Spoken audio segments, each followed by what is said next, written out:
This is QUIGG and Cassius at the Bolton Arena here for the show Rock and Croll. With me, I have the promoter Eddie HEARN. Well, that was a good show you put on tonight. I'm glad you enjoyed it. It means a lot.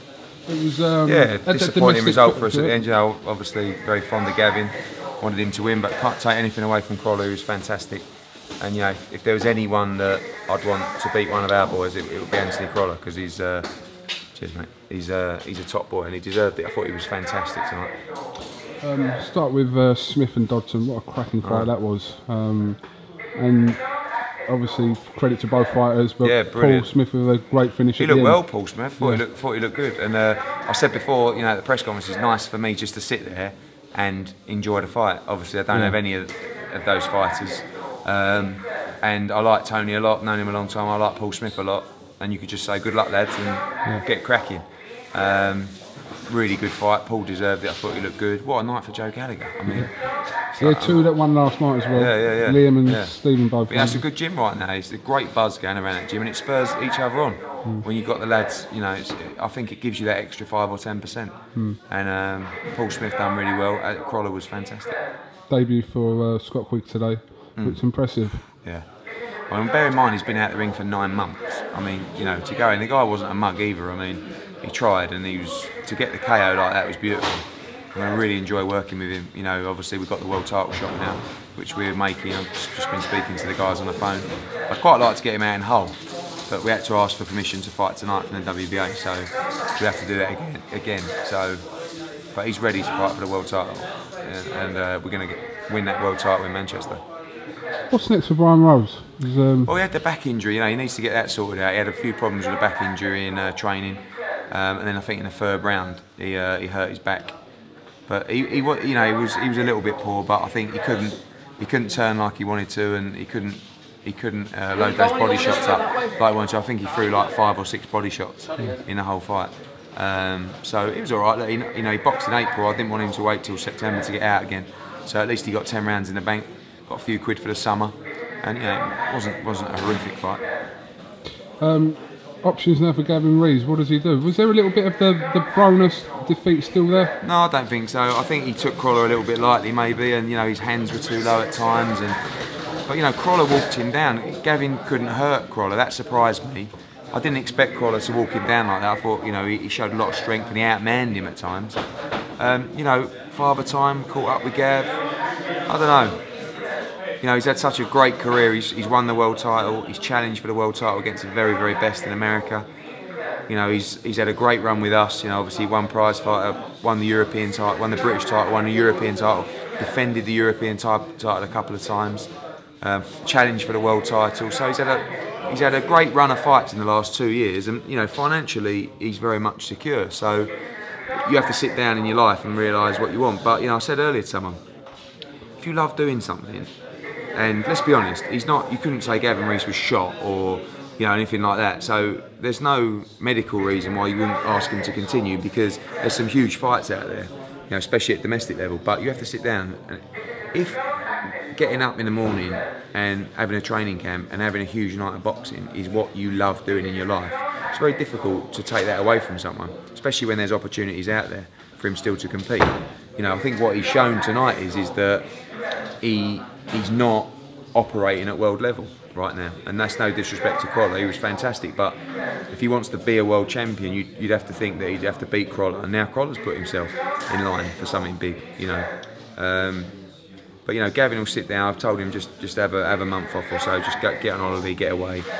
But again, he loves fighting, he loves competing, you know, and if you take that out of someone's life, there's a void.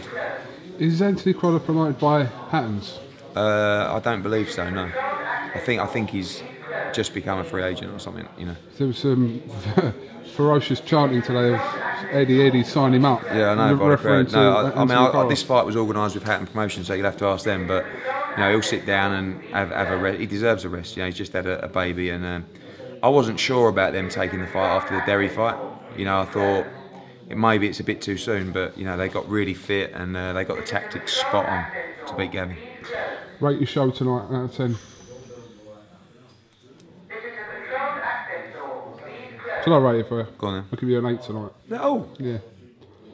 Give you an 8. It's a bit harsh. I was going to say 8 3/4. because obviously there was only like 2,500 people here, so the atmosphere was really good, but it wasn't the atmosphere. No, yeah, right. The atmosphere was actually banging. Like there was actually. Yeah.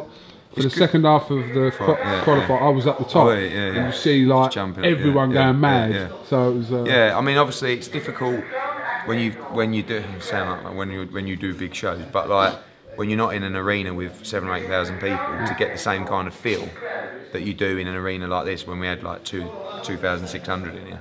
So if that was in an arena with 8,000 or 9,000 people, I might be giving it a 9.5. But as it is, 8 3/4. I thought it was a good show. And it says a lot for domestic fights. Do you know what I mean? Because obviously we're trying to advance a lot of our fighters onto world level, so you kind of skip the domestic level. But I think we need to try and make the domestic fights. Are you going to look to that for future shows, if the opportunity come up to put other fighters from different promotional companies? If it comes, that's what I mean. Look, you know, look at this show. I've got Anthony CROLLA on. Obviously, who isn't my fighter. I've got Paul Smith versus Dodson, not my fighter. I've got Dale Evans on, Gary Lockett's fighter. Look at Hull. I've got Tommy Coyle on, who's not mine, with Steve Wood. I've got fighting Derry Matthews, who's with Dave Coldwell. I've got Curtis Woodhouse on, who's with Dave Coldwell. You know, so I don't care if it makes sense financially for the show and it improves the atmosphere and the quality of the show. I'm more than happy. But you know, as it happens, we've got a stable of fighters. You know, we've got enough fighters to fill all these shows anyway. All right. Well, listen. Just in closing, just want some sort of reaction or comment to Frank Warren's video with James Helder the other day.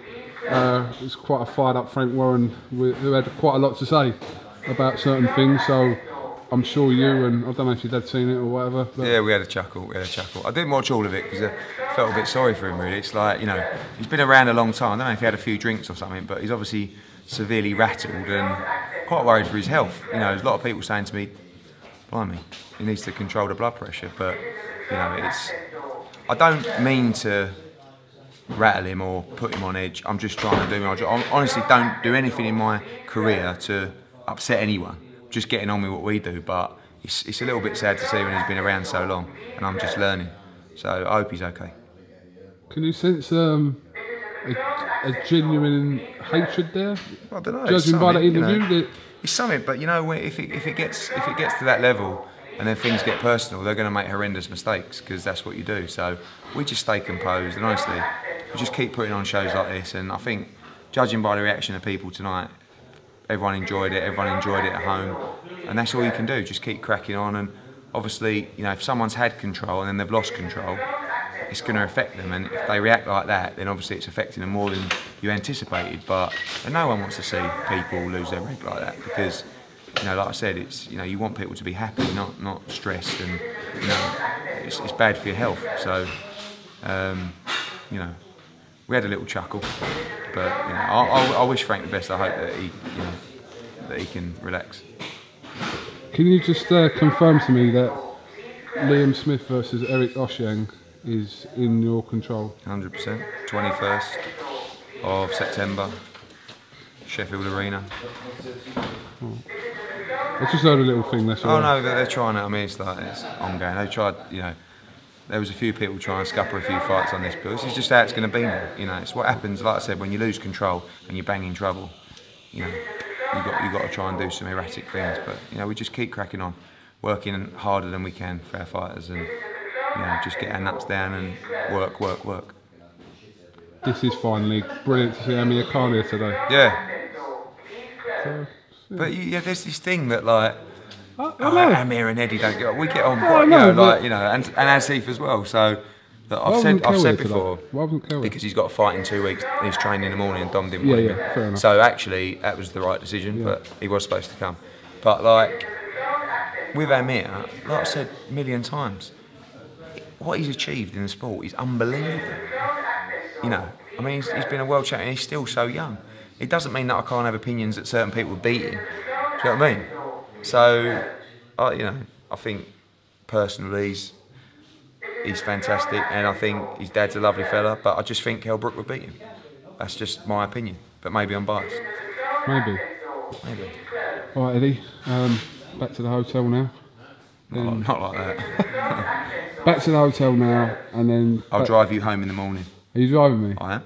I'm going to try and stay awake from you. Oh, thanks. Can you delete that picture? If I delete it, it's off your Twitter, is it? Yeah. Yeah. Okay, I will. Do it in a minute. I've got some good photos of you on the train the other day. Frank Smith, can you just defend Frank Smith? We've got a lot of stick on YouTube. The toffee nose toff or posh toff or whatever. He's Frank's not really good boy, posh, he's from Frank's Romford. good boy, He's grafter, mate, grafter. It's a kid I took on at 15 and he's now 20, still in the business. Grafting on. Right.